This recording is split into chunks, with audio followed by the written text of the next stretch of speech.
Hi. Yeah. So this is the follow-up video to what I was saying before. Really, what I really wanted to be talking about is writing. I tend to talk about music quite a lot because it's something I care about and I was involved in for a while. But now, what I spend all my time doing is writing and thinking about writing, pretty much. I obviously, as I've said before, I've just written my released first in the series, Urban Myth, Part 1, Awakening, by me, Davy. And really what I started doing these videos really was to get myself into practice to read some of this out for my website. And now I've ended up making a few, and just for a laugh really started a YouTube channel, which hopefully I'll do some better stuff, better produced stuff anyway, in time. But really I wanted to talk about the bad writing thing, because I don't really think it's on for me, who's someone who could be accused of self-publishing novels, to sound out people I think are bad writers really at this time. I definitely could, and I'd probably pick out traditionally published ones first, because I think there's definite examples I could think of, but there's also books that have got bad writing in that, you know, I quite enjoy as well. So where do you draw the line? I mean, I suppose someone I could have a go at would be Dan Brown, who's massive, so it doesn't matter if I have a go at him. And I always had a bit of a problem with the Da Vinci Code, but now, when I was younger, I used to have a right problem with it, because it is quite badly written. Some of the characters are badly drawn, with thin cardboard cutouts really. Point of views are a bit skewed. I don't know, but when you actually read it back, it's a good story, and it sells. It's a page turner, and I've learned over time that really good writing is about getting people to invest in what you're doing and to read, to turn a page, or to carry on watching if it's a TV or film. And so I thought the best example I could think of bad writing, which is kind of fair to have a go at, is basically one of my favourite things, the Game of Thrones, and the latest series of Game of Thrones. And basically the thing I really wanted to highlight and have a go at is the scene with Ed Sheeran, the pop singer, in it. And to be fair, like Game of Thrones, the TV show, has done this before. It's had celebrities or singers or whatever in it. I think it had a guy out of Snow Patrol maybe in it, in a scene, and maybe one of the guys out of Coldplay. But you couldn't tell. They were like, it was cleverly done. They were like, I think one of them might have been in the band at one of the weddings. In fact, if you haven't seen Game of Thrones, stop watching this now, basically, and especially if you haven't seen the new series, episode 1. I won't spoil anything, but I will talk about the scene with Ed Sheeran in it, which is in that episode. So, and I will mention things from other series without even thinking about it, actually, probably. I'll try not to though, but if you haven't seen it, or you've got an interest in not finding out stuff, don't watch any more of this.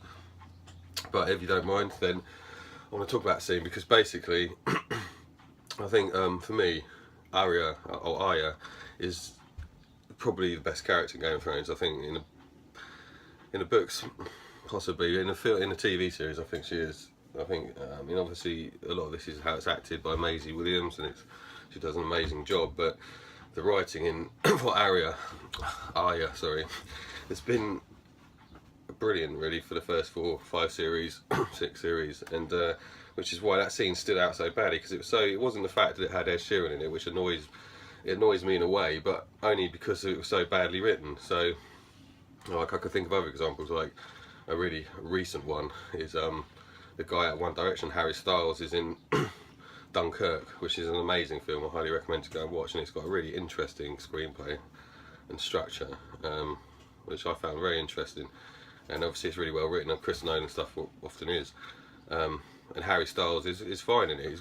I had no problem with him in it at all, basically, because he plays the role, he acts the role, and he does it well. He doesn't start singing. He doesn't, basically, when they're all sat there, you know, on the beach, start singing a song or whatever. It's not like geared to promote Harry Styles. I don't know why or how he's in it, but he's in it, and he's basically alright.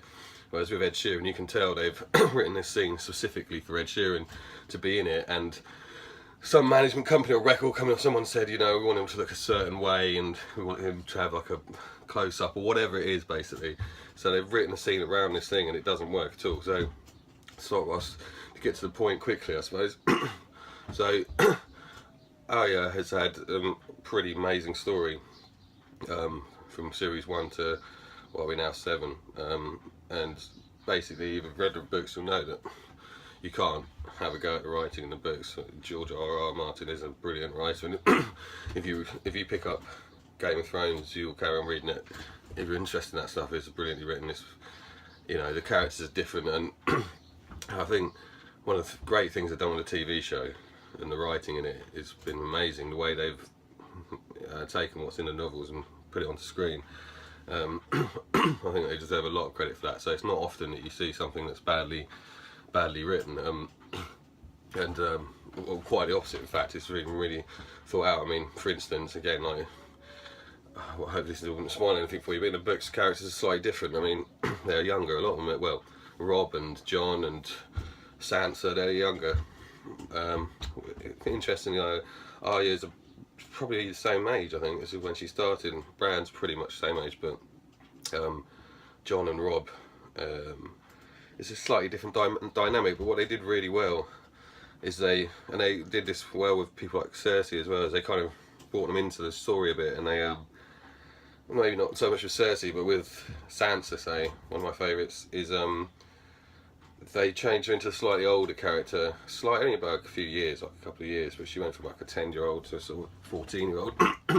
But she's really grown into a character now that maybe she doesn't, well, I won't say anything about the books really, or the thing, but you know, she's grown into a character on TV that I really like.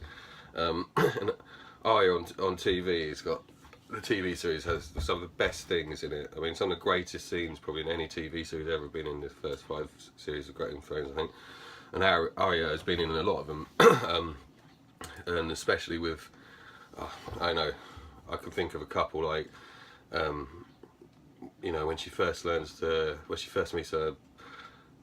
sword teacher in the first episode. That scene is just amazing, basically. Or the whole journey she has with the Hound is brilliant. It's just brilliant, basically. One of my favourite scenes ever is when her and the Hound go into a tavern and there's Lannister soldiers in there, and basically they recognise the Hound. Arya recognises one of these soldiers as a guy that took her sword needle quite near the beginning, and she's like, right, I'm having that back, essentially. But we don't realise at this point quite how dark she's become, and it's just you have to watch it. I think it's possibly in series 3 or 4. It's just a brilliant scene. And it basically ends with Arya taking the needle, sticking it through the guy's throat, and repeating what he said to the guy, the kid that he killed back in series 1, when Arya's on the run with well, you know, the guy from the heir, potential heir, Baratheon bastard, and all that stuff. I won't go on because you haven't seen it. You just have to go and watch it because it's just amazing, basically. And if you haven't seen series 1, 2, 3 or 4, then, like I say, don't watch this. I'm not really going to spoil it, but just little things like that. I mean, so basically that all brings me around in a sort of rambling circle to the Ed Sheeran scene. So, like, take that scene with the Lannister soldiers and the Hound. There's so much tension and conflict, and like, you know, this is true in any writing. Like, any scene needs conflict. It needs, you don't want things to end in that scene resolved, basically. You want it unresolved and tense, and like even if something happens that is the object of that scene for that character, something else should probably happen that makes them not quite how they want it to be, or whatever. There has to be some kind of conflict, and basically, you know, I mean, another good example of this is there's a TV series that's really been bugging me recently called After Dark, I think it's called, or it was on BBC One, and it's basically based on Mark Billingham novels, which are much better than this TV series. Like a perfect example of how not to make a novel into a TV series. And a lot of the scenes, the characters are just half-assed from the books, and they're not done properly, and a lot of the time the conflicts in the scenes just aren't there, even though this is a story about murder, and you know, it should be a really dark, twisted story, and it's not. It's terrible. It was terrible. I only watched the first 2 episodes, but there's one scene which stands out for me completely, is when the main character, the woman detective, she's basically she wants to go to this case in her hometown because she knows one of the people who's been accused, and she wants to be involved, and she wants to go down there, but then obviously you can't do that. It's you know, it's not allowed basically, 'cause she's a policeman. It's this vested interest. So obviously they're like, you can't do that. So basically what should really happen in this scene is her DI should be saying, no, you can't do that. There's no way you're going down to this murder. And she should basically come out of that scene not being allowed to go down there. So she has to find a way to go down there anyway and defy her superiors and stuff.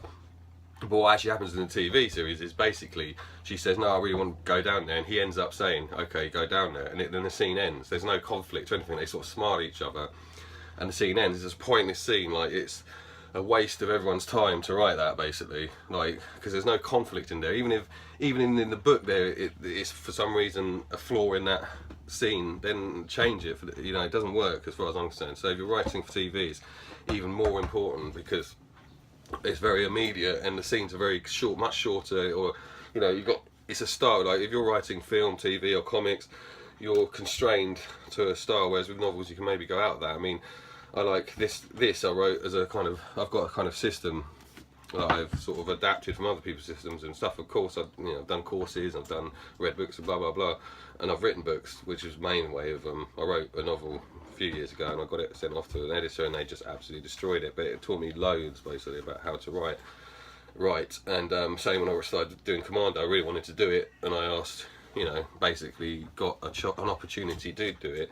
And the guy, if it wasn't for the editor at the time, Callum, then I would never have written again probably, because I did it all wrong. But he helped me and he gave me some harsh criticism, but some good criticism.